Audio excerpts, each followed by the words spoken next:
anak-anak Indonesia yang tidak mendapatkan kesempatan untuk belajar. Hmm. Saya melihat mereka potensi besar, tapi akses untuk mendapatkan pembelajaran yang bagus itu sangat minim sekali. Semangat, semangat gitu ya Pak ya. Ya, apalagi kan mau menghadapi bonus demografi. Momentum Oke. bonus demografi ini yang kita mesti pikirkan ya. Karena kalau nggak nanti 20 tahun lagi jadi beban demografi gitu Pak ya, mungkin ya. Bisa menjadi masalah ya buat negara Ya, ini, bisa. Prof. Ternyata waktu Olimpiade itu, Prof, dan anak kita itu berhasil menjadi absolute winner. Absolute winner itu berarti adalah Juara umum lah nilainya, ya juara umum, Juara nilainya umum gitu. paling tinggi dari semua peserta yang ikut. Berapa negara yang ikut Pak waktu itu? Lagi itu ada sekitar 15 negara, 15 Prof. negara. Dan itu saingannya kan berat-berat ya, seperti dari Rusia, Rumania, terus dari Turki Negara juga. Barat ada Pak? Negara Barat. Negara Barat itu ada Amerika lagi itu Ada juga. Amerika juga. Oke. Iya. Jadi kita bisa menunjukkan bahwa kita bisa melebihi mereka gitu ya Pak. Iya, dan itu kan akhirnya membuka paradigma sebenarnya anak Indonesia tuh bisa loh. Teman-teman sekalian, channel ini dibuat untuk Anda, untuk kita bersama, supaya kita bisa sama-sama sukses. Kita belajar dari pengalaman orang lain, orang yang telah berhasil mencapai sesuatu, orang yang telah berhasil melewati sesuatu rintangan, tantangan, peluang, mendapatkannya, ya. Kita maju bersama-sama. Yuk kita simak dengan baik channel ini. Kita berjumpa lagi rekan-rekan teman-teman Community 30 Minutes to Success. Hari ini kita kedatangan tamu istimewa lagi yang namanya adalah Pak Anton Wardaya. Selamat gini hari Pak. Ya, kan? Selamat pagi, Prof. Selamat gini hari lah gitu ya. beraktivitas. Ya. Pak Anton gimana kabarnya? Baik? Kabarnya luar biasa, Prof. Luar Sehat. biasa ya, sehat Pak. Puji Tuhan, Ya, alhamdulillah. itu yang paling penting lah ya, di zaman sekarang ini Pak ya. Gitu. Iya. Oke, teman-teman Community 30 Minutes to Success, Pak Anton ini adalah seorang pendiri Wardaya College, ya. Tapi yang saya mau banyak bertanya pada beliau ini justru adalah kontribusi beliau, ya, banyak menghasilkan pemenang Olimpiade Fisika Kimia Internasional ya Pak ya, benar ya Pak? Iya, dan matematika Dan juga. matematika juga ya, dan matematika juga gitu ya. Itu kalau boleh cerita Pak, gimana ceritanya Pak? Kok Bapak bisa kepikiran ya college-nya itu digunakan untuk mencetak ya juara-juara itu Pak gitu loh. Gimana ceritanya Pak? Asal mulanya nih.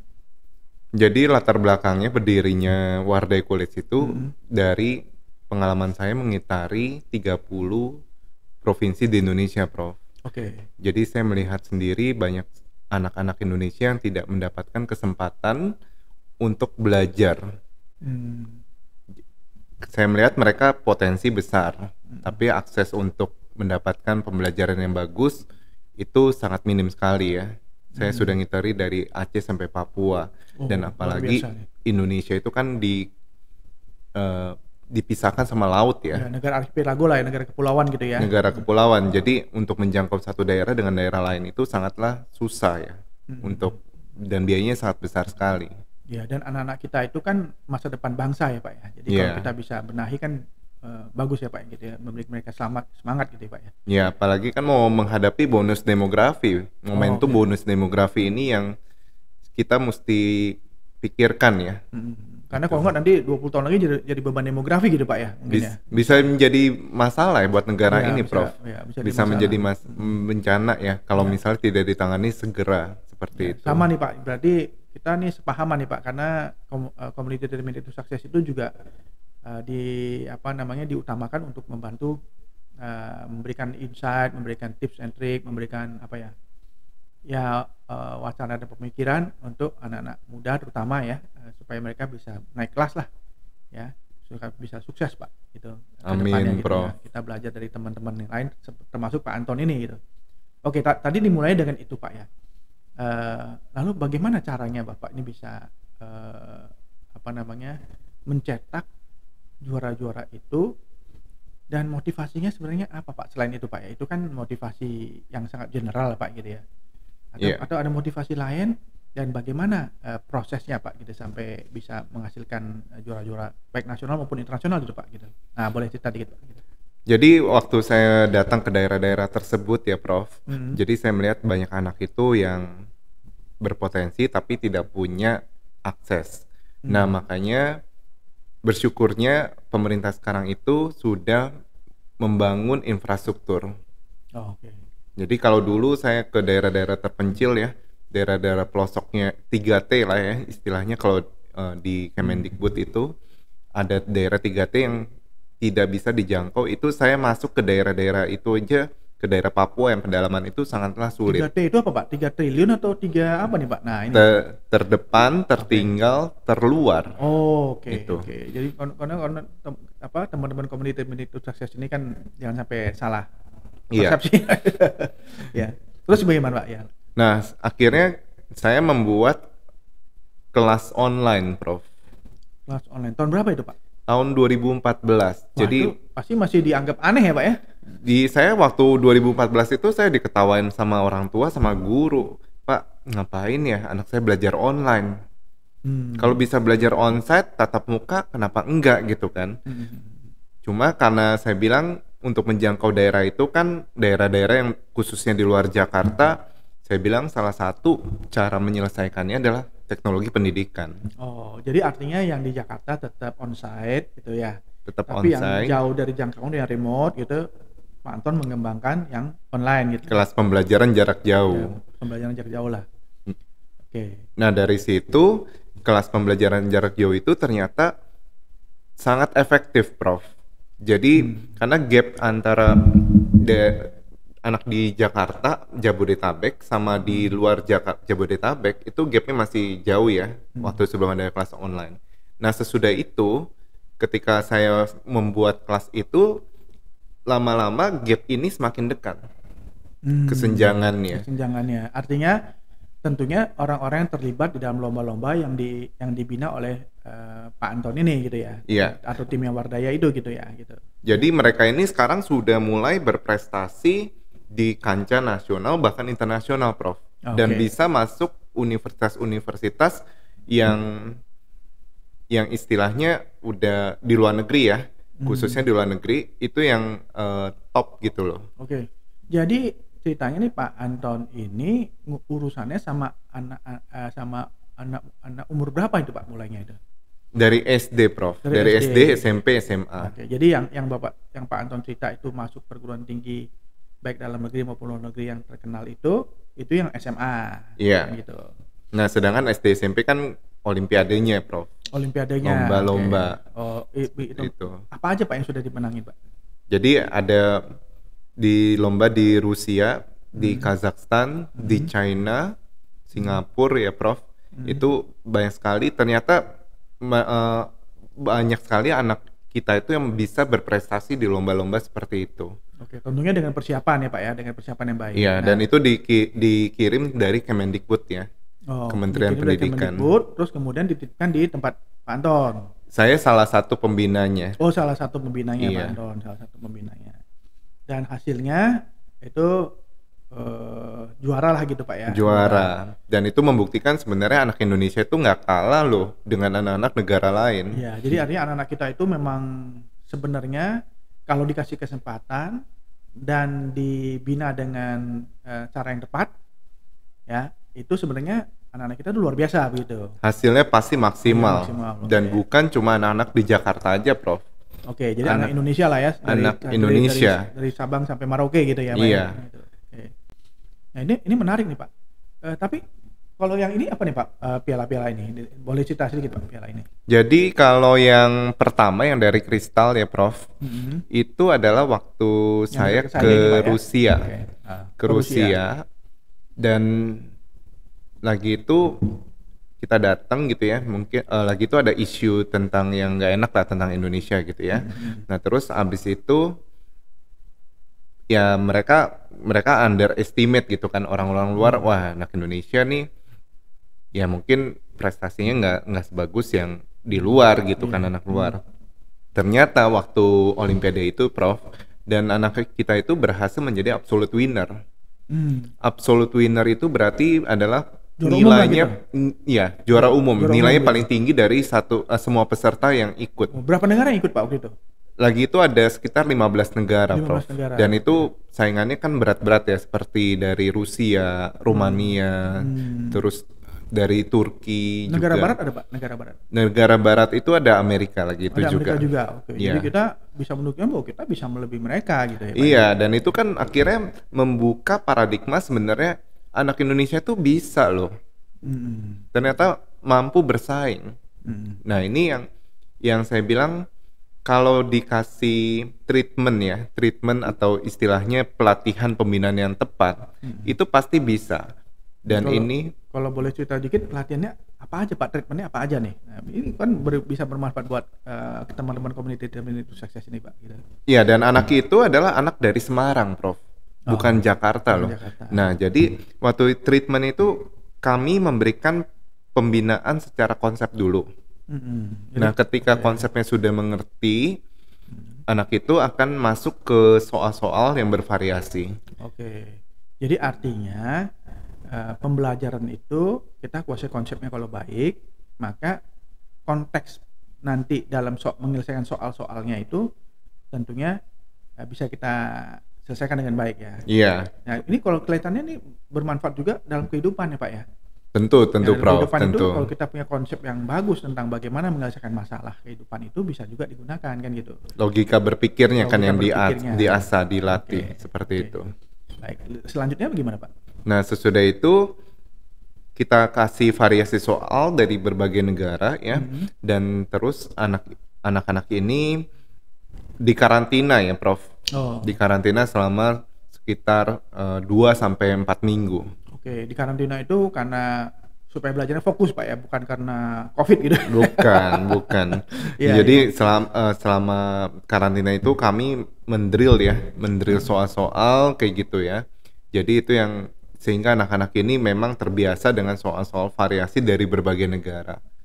Jadi soalnya waktu sampai di sana mereka cuma mengerjakan 6 soal, Prof. Dan 3 soal selama 4,5 jam. Lama juga ya. Jadi 2 hari 6 soal. Itu soalnya lebih baik kepada how to apply kali Pak ya, bagaimana menerapkan teori-teori atau teorinya sendiri Pak gitu, misalnya matematika, fisika gitu. Lebih ke teori ya, Prof. Lebih ke teorinya. Oke. Jadi gimana supaya problem solvingnya yang dilatih itu. Oke, kemudian itu yang pertama Pak ya. Kalau yang di tengah ini? Kedua itu adalah murid saya, kami membuat nama sekolahnya itu ada sekolah di Wardaya, SMA Wardaya, dan berhasil menjadi juara pertama di Universitas Pendidikan Indonesia Bandung, Prof. Itu juga karena binaannya Pak Anton juga gitu. Iya. Oke. Itu menangnya lomba apa itu Pak? Lomba matematika, Prof. Matematika. Kompetisi matematika nasional. Ini Pak Anton ini kelihatannya orang eksak gitu Pak ya? Orang eksak. Tapi wajahnya nggak eksak.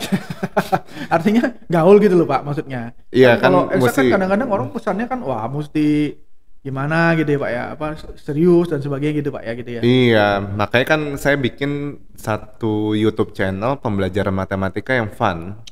Ada YouTube channelnya juga ya. Jadi iya. Teman-teman community to success boleh juga tuh kalau mau belajar matematik yang fun gitu Pak ya gitu iya. Ya. Okay. Jadi kan kadang-kadang matematika itu kayak menakutkan gitu ya, momok gitu kan. Tapi sebenarnya kalau menurut saya matematika itu tidak ada yang dihafal, Prof.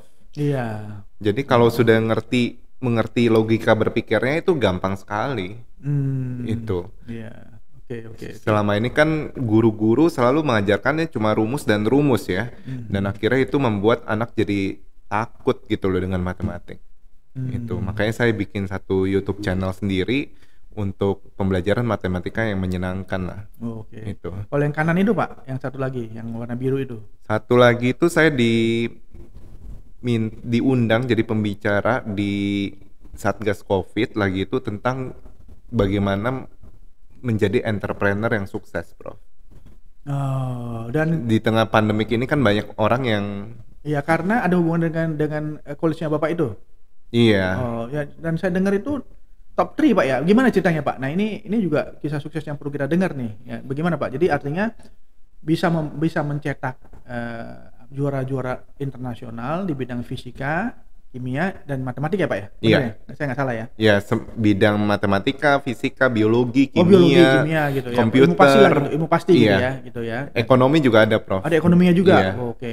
Dan itu sudah menang Pak, sudah juara. Sudah juara Sudah juga. juara juga. Oh, Iya. Oke, baik. Kalau berhasil mencetak itu, tapi yang dibuat juga top 3 nih kan gitu ya. Jadi artinya bisa ngajarin orang juga bisa nerapin kan gitu Pak ya. Kan gitu Iya. ya. Nah, gimana Pak? Itu top 3-nya top 3 apa sih yang saya dengar itu? Coba boleh Bapak yang ceritakan sendiri lah, lebih enak ya Pak ya. Gitu. Top 3 education startup untuk brand lokal ya Prof di Indonesia education ya. startup untuk brand lokal. Iya, Oke. jadi kita udah masuk ke top 3 dan kita platform kita lebih ke olimpiade dan persiapan universitas unggulan di dalam maupun luar negeri, Prof. Oh, jadi Itu. kayak semacam masuk ke ujian saringan masuk ke perguruan tinggi gitu. Itu di apa namanya dilakukannya secara online gitu. Secara online, pelatihannya juga Jadi secara platformnya online. Secara online. Dan Pak Anton menjadikan itu sebagai suatu startup gitu ya. Iya. Dan startup itu diakui sebagai top 3 gitu. Karena jumlah usernya udah banyak sekali, Prof. Udah sekitar 1 juta orang. Oh, karena jumlah usernya 1 juta orang itu gitu. Iya. Masuk top 3 itu gitu ya. Iya.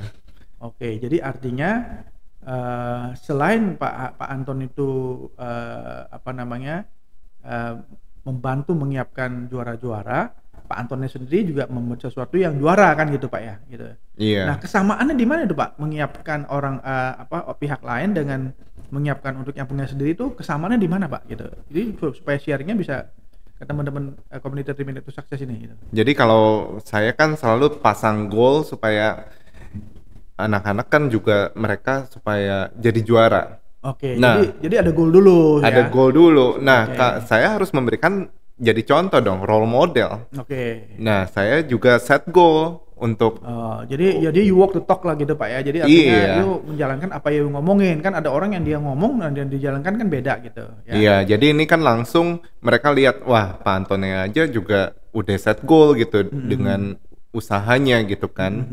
Nah, akhirnya mereka juga melihat saya juga melakukan itu ya terinspirasi semua seperti itu.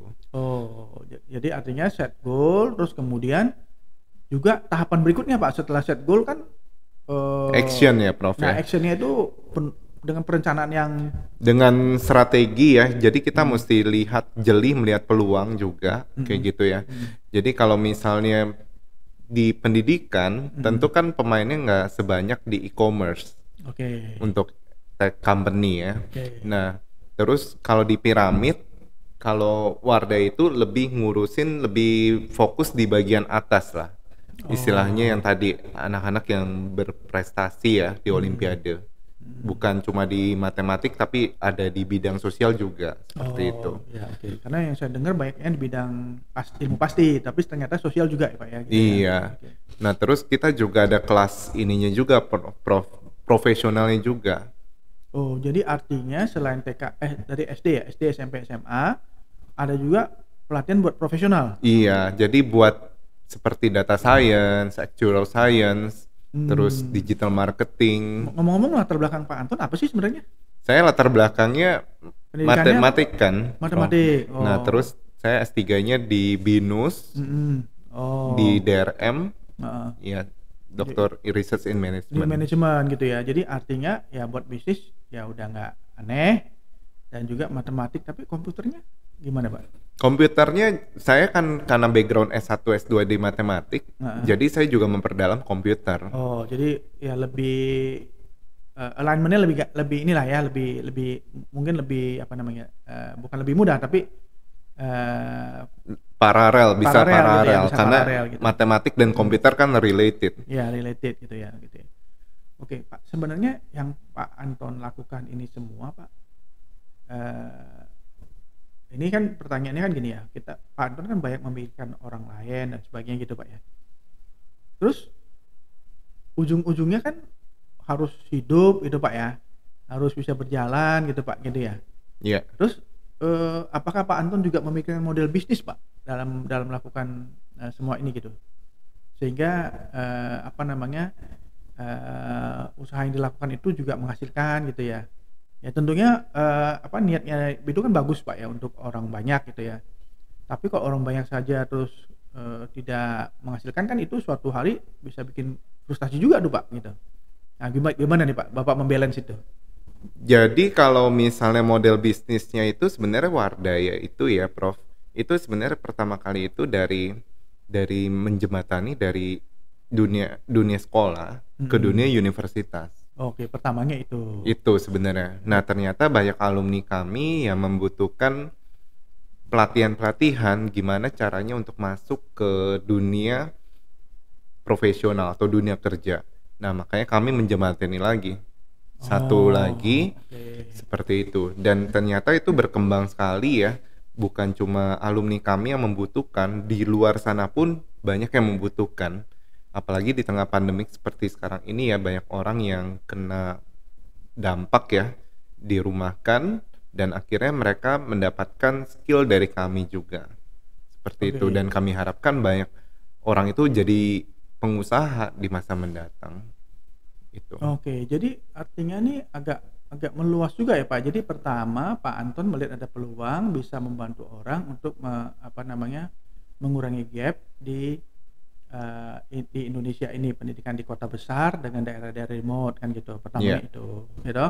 Lalu setelah itu berhasil lah istilahnya gitu, berhasil sehingga timbul kepercayaan Iya, gitu ya Pak percaya ya. diri, Ini, percaya diri. percaya diri dan juga kepercayaan kan gitu. Iya. Pak Antoni jadi percaya diri, tapi kepercayaan juga muncul sehingga begitu mereka lulus ini menjadi word of mouth kan gitu loh, ya Iya. toh, menjadi word of mouth ya. Nah kemudian karena mereka percaya lalu mereka balik nih ke Pak Anton lagi, gitu kan? Iya. Kalau tadi ceritanya gitu ya, ini supaya teman-teman community Redmi Sukses itu bisa belajar Pak bahwa oke, pertama kita harus mendapat kepercayaan dulu kan gitu. Nah, kepercayaan itu dibangun dengan tadi ya, mulai dengan ada suatu goal yang jelas, ya lalu melihat peluang bisnisnya, Bisnisnya. ya, peluang bisnisnya gitu, lalu membuat model bisnis yang bagus, Berkembang gitu, lagi. berkembang lagi gitu, dilakukan dengan sungguh-sungguh, menghasilkan lulusan, dan ini menjadi word of mouth, ya. Nah, kemudian Pak Anton mengembangkan itu berdasarkan kebutuhan tadi gitu. Karena kita melihat ini kebutuhan. Ya, jadi artinya Itu. dikembangkan untuk kebutuhan tadi kan gitu. Iya. Nah, kebutuhan tadi itu di set lagi goalnya kan gitu. Di set lagi Di set lagi goalnya. goalnya. Dan sekarang platform itu sudah berapa tadi Pak? Sudah 1 juta 1 orang. juta orang yang Iya, ini ya, memakainya. yang memakainya gitu ya. Iya. Gitu. Wah, ini luar biasa nih. Jadi artinya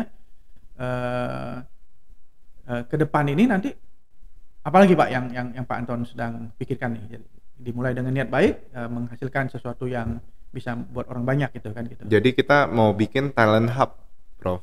Oh. Jadi menghubungkan antara profesional ini dengan dunia industrinya. Seperti itu.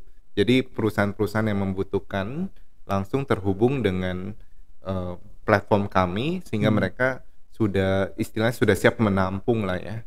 Itu tanpa harus memoles lagi seperti itu. Oh, jadi artinya tadi bantu mereka lulus terus bisa kuliah tempatnya bagus. Begitu mereka berhasil, Pak Anton buat lagi suatu hub. Jadi artinya terutama buat mereka kan Pak ya, terutama Untuk ya, yang terutama ya. Artinya orang luar juga boleh ikut dong. boleh Nah, tentu Prof. jadi bergabung gitu, terus dipersiapkan lah gitu ya. Dipersiapkan dengan baik. Yang baik itu apanya aja Pak? Misalnya apakah soft skillnya? Dari skill, dari etika bisnisnya ya. Oke. Seperti itu. Dari Leadership. Dari soft skillnya, terus kemudian juga hard skillnya juga gitu ya. Iya, Disesuaikan dengan kebutuhan dia mau masuk kebutuhannya. mana. Ya contoh sederhana misalnya waktu mau lamar kerja bikin CV, CV-nya itu, bikin ya, surat bikin lamarannya tuh lamaran, seperti apa gitu kan, interview kerja. Nah, itu kan dibutuhkan Oke, ya, Prof ya. oke. Itu sehingga waktu bekerja pun gimana caranya menyapa, tata keramanya seperti apa sehingga kita punya aturan kerja itu lebih sistematis ya. Itu lebih baik lah aturan kerja di Indonesia. Itu yang kita mau supaya mereka iklim pekerjaan kita lebih baik. Pak, seperti itu cerita dari tadi itu kan lebih baik suksesnya Pak. Iya. Tapi dalam perjalanan itu kan kita tahu ya Pak ya, pasti tantangannya cukup banyak ya. Karena kalau kita sebut itu sebagai masalah, bukan masalah juga karena ini kan bisa diselesaikan.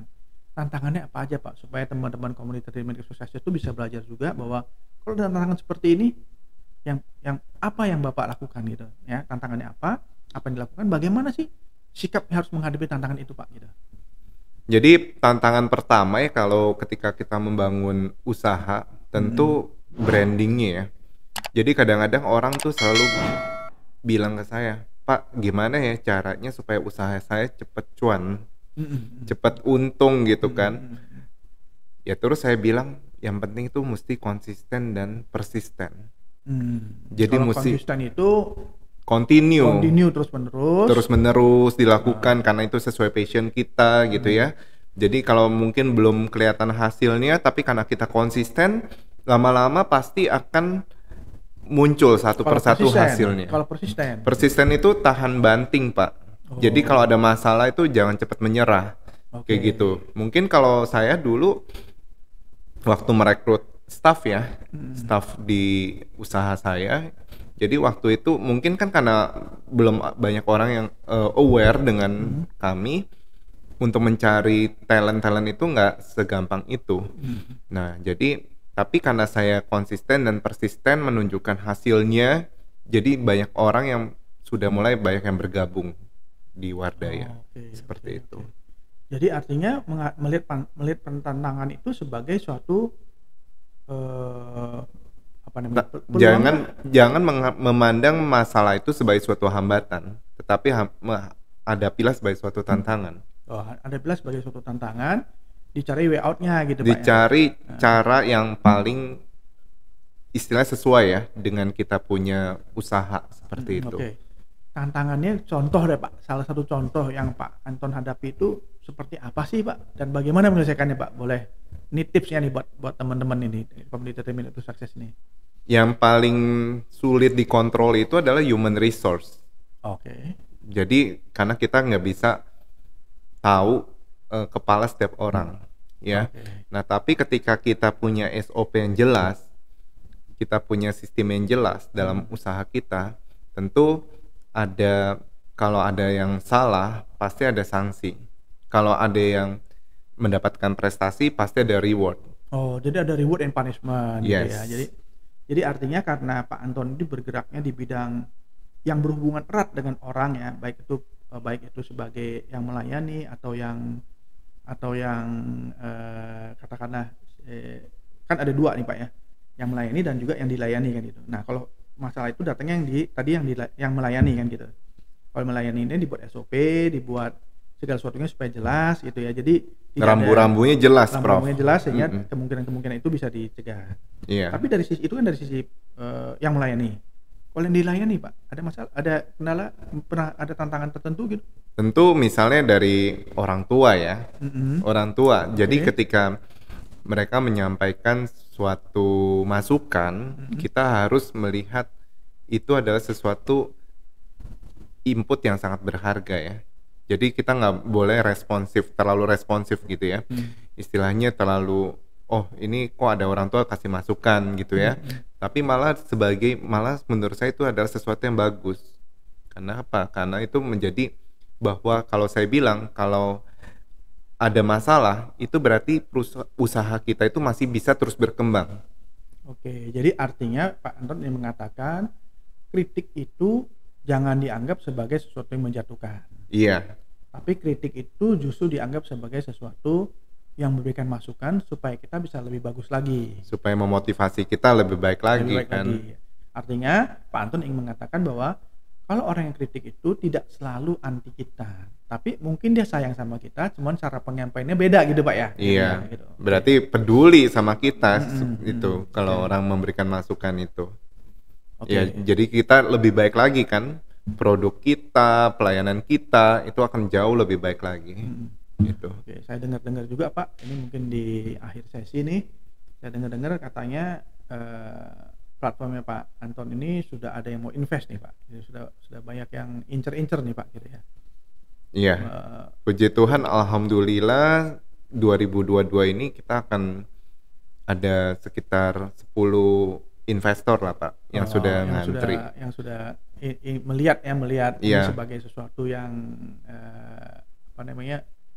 punya peluang besar gitu kan, karena kalau investor datang kan dia lihat peluang Pak kan gitu ya. Iya. Karena storytellingnya juga tepat juga Pak. Jadi kalau platformnya kami ketika anak-anak ini berprestasi, mereka itu bisa percaya diri ya.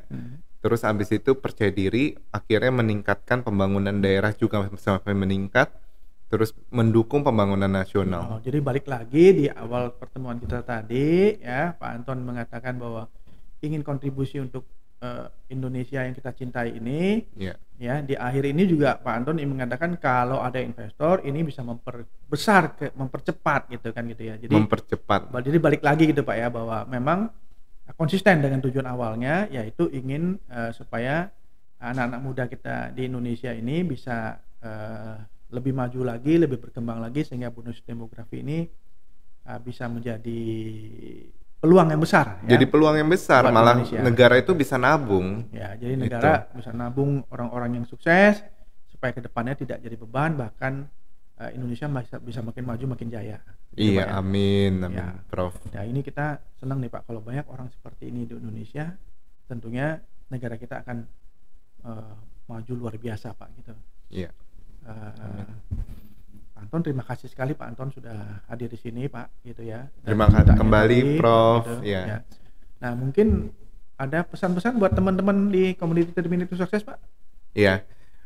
Untuk para sahabat, para kawan di community 30 Minutes to Success, saya ingin menyampaikan kalau ketika berusaha, berwirausaha, itu yang penting harus nekat dulu ya, nekat dengan perencanaan.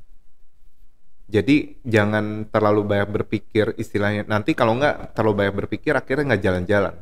Nah, ketika kita udah bikin perencanaan, kita kerjakan, action, konsisten dan persisten, kita serahkan kepada Yang Maha Kuasa. Jangan lupa berdoa sesuai agama dan kepercayaan kita, dan kita serahkan hasilnya kepada Yang Maha Kuasa. Dan kalau saya, filosofi saya ingin melihat banyak anak Indonesia tersenyum dengan masa depan yang cerah. Oke, baik, terima kasih. Itu cita-cita yang sangat mulia Pak ya. Semoga terkabul doa yang Bapak sampaikan itu Pak gitu ya. Jadi demikian teman-teman Community 30 Minutes to Success ya, sahabat kita Pak Anton Wardaya yang sudah berbagi untuk kita. Semoga bermanfaat buat Anda ya. Sukses jadi milik Anda ke depannya, milik kita semua. Terima kasih. Ya.